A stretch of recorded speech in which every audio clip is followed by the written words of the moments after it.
Players, myself included, have a tendency to gravitate towards a particular playstyle or a particular role. I like playing DPS, other people love playing tanks and they're masochists, other people like playing supports. Some heroes, however, fill more than one role than what is listed. These are what I call hybrid heroes. And today, what I'd like to do is I'd like to talk about each of these characters that tend to fit into more than one category, based off of my own personal playtime and the wisdom of friends who play these heroes a lot more than myself. There's a lot of situations where you might be doing okay in a particular role. Maybe you're playing tanks, but your DPS are kind of struggling, and you need to pick up their slack, but you need to make sure that you still do your job as a tank. Picking these heroes can help you do more than just one job and maybe get more victories underneath your belt. But first, we need to understand what each of these roles are and what really defines each of these roles. So let's start with the tanks. The job or commonalities or responsibility of tanks tend to fall into two primary categories. The first off is the obvious one, which is just simply to block damage. Tanks do tanking things. Something that's important though is that I'm saying blocking damage, not absorbing damage. Just like how we'll see with DPSs, how everyone kinda is a DPS in their own right.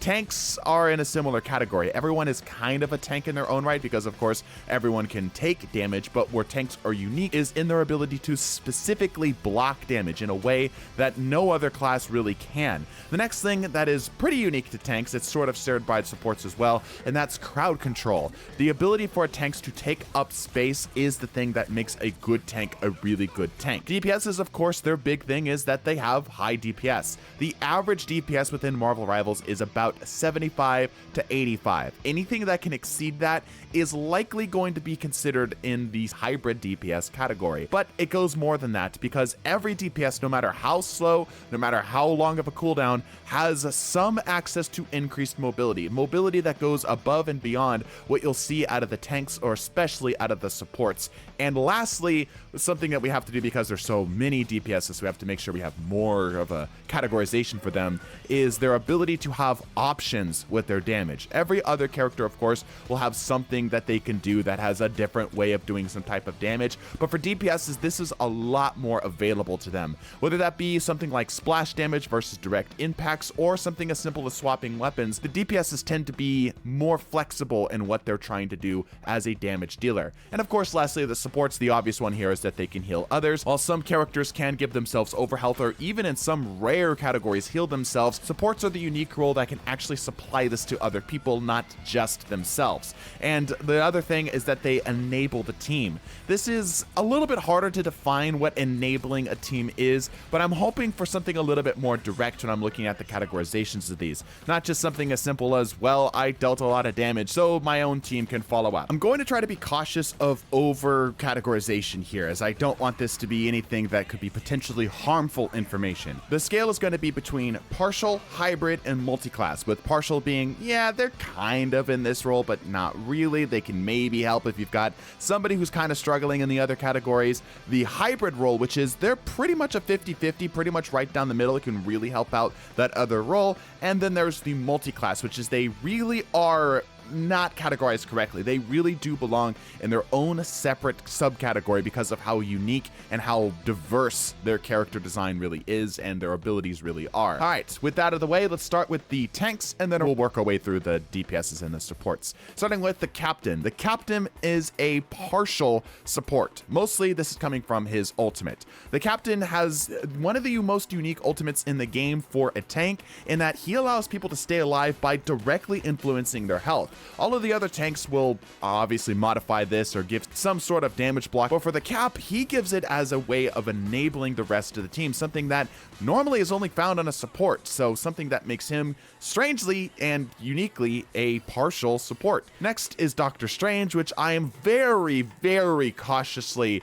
putting as a partial support, and that's only because of his portal. Realistically, he probably doesn't belong in the partial category even still, but I feel like it's at least worth talking talking about, as his portal is a sort of way of getting back from a spawn point to wherever your team is, or finding new ways of enabling your team, so I figured that at least is worth talking about. I'm also cautiously putting Emma Frost as a partial DPS. I'm putting Emma Frost in here not necessarily because of her damage, although her damage, of course, in her diamond form can be really good, but mostly because of her flexibility. She can either be point blank and brawling, or she can be slightly at a distance and keeping things at arm's length, something that again is more indicative of something that is a DPS and something that the other tanks don't have the flexibility for. I'm specifically not including Groot, Hulk, and Magneto, although I'm sure there's an argument to be made for them to be a DPS or support in some capacity. I feel like they just don't quite fit the bill enough in that they either don't have enough flexibility, whether they be for DPS or some type of more direct or team enabling support, something that you'd see, of course, with the Strategist. Next is Penny Parker, who I have as a hybrid DPS. Penny is actually less of a tank than I feel like a lot of the other tanks are, and the only reason that she makes up for that is her personal self-sustain. She's a lot better off actually going and trying to find kills and deal damage, which puts her more in that truer-ish category as a DPS and a tank, and of course this is coming from her mines and her unique access to range. No other tank currently in the game has as much range access as she does, something that is typically only reserved for DPSs or sometimes supports. Next is the Thing, who has a similar position to Emma Frost, is a partial DPS. The difference here is that he actually has a lot better mobility and trades that off for the flexibility of his damage. Next is Thor, who is a true multi-class DPS. Thor is just as much of a DPS, I believe, as he is a tank. Obviously, you're going to want to pick him first as a tank, but that does not necessarily discredit him for his ability to find kills, deal damage, and have flexibility when he needs to. Especially with his latest changes, I really do believe that the Marvel Rivals devs are really trying to push him into this DPS category. And lastly, I have Venom, who has the best mobility of every tank in the entire game, which of course can't be ignored as something that is pretty similar to how other DPSs operate, and his damage isn't bad, but it's not DPS category levels. But again, it's the mobility that really pushes him not even into the partial, but into the hybrid category. Moving on to the DPSs, and as you already saw, a lot of other characters really wanted to be DPSs. Everyone can deal damage in this game, right? So I had to be really picky about the DPSs in here, so if you see less overall representation of these categories, I hope you understand why. Let's start with Iron Fist, who is a hybrid tank, so right in the middle, and that's mostly because of his ability to block damage. His ability to pull aggro away from the rest of the team can't be ignored. He has the ability uniquely to also sustain himself, something that is not really present on any other character, save for a very small handful. His ability to self-sustain, as well as his ability to literally block incoming damage, definitely puts him into this hybrid tank category. For a very similar reason is Magic, but where Iron Fist had a lot of ability to block, Magic has some, but she also has a lot of crowd control. When she pops her ult, she demands her space, something that again is really indicative of a tank. And while yes, this is something that is shared between all Brawl DPSs and such, it's something that Magic has a unique lock-in on. And of course, she also has the ability to turn off damage as well as partially self-sustain herself with the blue overhealth, with the overshield health. And of course, you guys saw this one coming. Mr. Fantastic is a multi-class tank. This character is the truest representation of sitting right down the center of the fence. He is just as much of a tank as he is a DPS. He has the ability to block damage. He has the ability to give overshields. He has the ability to negate what would be otherwise lethal damage, while also still not being half bad at getting kills all on his own. A true multi-class character, definitely a great pick if you've got a tank that's kind of struggling and you're in the DPS role. Next is a little bit of a weird one, but bear with me, Namor. And this is mostly for his ability to crowd control. Yes, he has the ability to turn off damage with one of his abilities, but his ability to demand space makes him strangely kind of like a squishy tank. It's something that forces the other enemy DPSs to slow down and deal with, which, again, very indicative of a tank. Next is Storm, who is the only partial support. I hope we end up getting more DPSs that have a partial support or hybrid or multi-class support in here, because there's a big lack of representation in here, but I think that this one's relatively self-explanatory. Storm can supply buffs, something that's pretty unique to typically only Strategist, only other supports, supports, which allows her to enable the team, which again is a very strategist or support type of thing to do.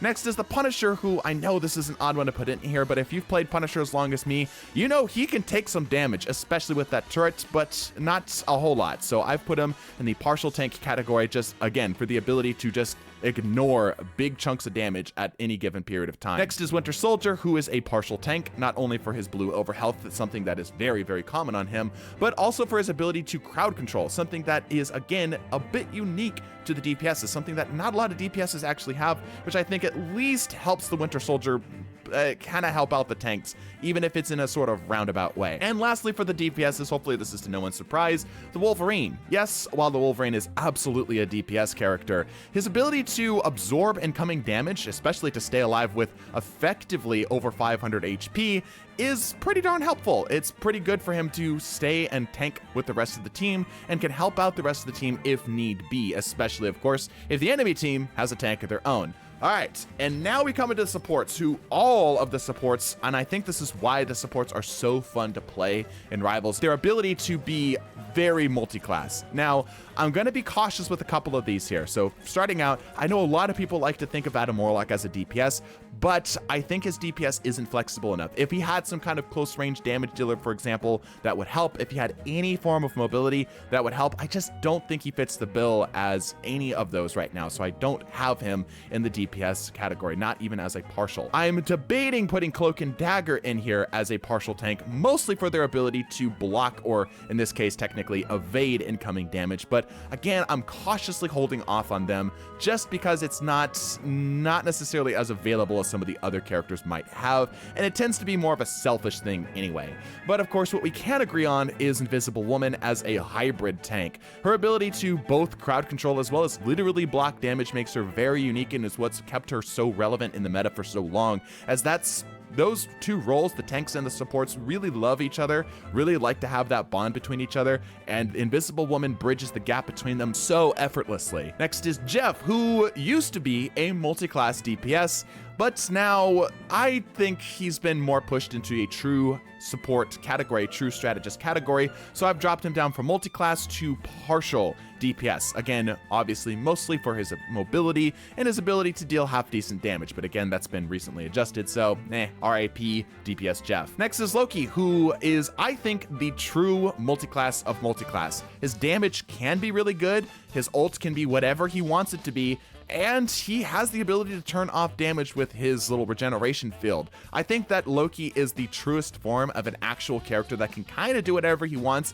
of course, with his primary function being to heal the rest of the team. I think this is why you see him so often in a triple support meta, and it's just because of how flexible he really is, while still doing his job pretty darn well. Next is Luna, who recently got a lot of changes that pushed her more into the partial DPS category, although I'm skeptical of pushing her in here because she really does have to pick and choose what she wants to do. She really has to prioritize either being a support or being a DPS, which I argue is not a true DPS category hybrid thing. I think it's more just that she has that as an option. So I'm cautiously putting her in the partial DPS category for her ability to deal damage. But what I do feel a lot stronger on is Mantis as a multi-class DPS. Mantis does not need to sacrifice anything. In fact, her kit encourages her to go and try to find damage and go to try to find kills while she's still able to do her job as a support. She also has a decent increased mobility based off of her passive, which allows her to move around faster when she has full health. I think that Mantis, if you really want to help your DPSs out, which is pretty rare,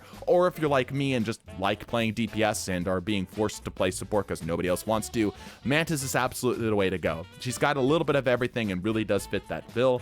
And next is, of course, Rocket, who pretty much is in the same category as Jeff, as he used to be a more higher tier DPS-like character, but as time has gone on and buffs and such have gone through, he is much more of a partial DPS now, mostly again for his okay damage, but mostly his mobility. And lastly, to hopefully no one's surprise, Ultron is another multi-class DPS. Yes, his heals can be good if people are grouped up and around, but really where he sees a lot of his value is in his ability to by himself go find and get kills on targets. He is, I would argue, the purest form of the true multi-class of this role, and I don't think there's a whole lot of debate about that. But of course, you can let me know down in the comments, and while you're there, you can subscribe, because quite a lot of you aren't, and it would make me feel happy. Bless your faces, and deuces.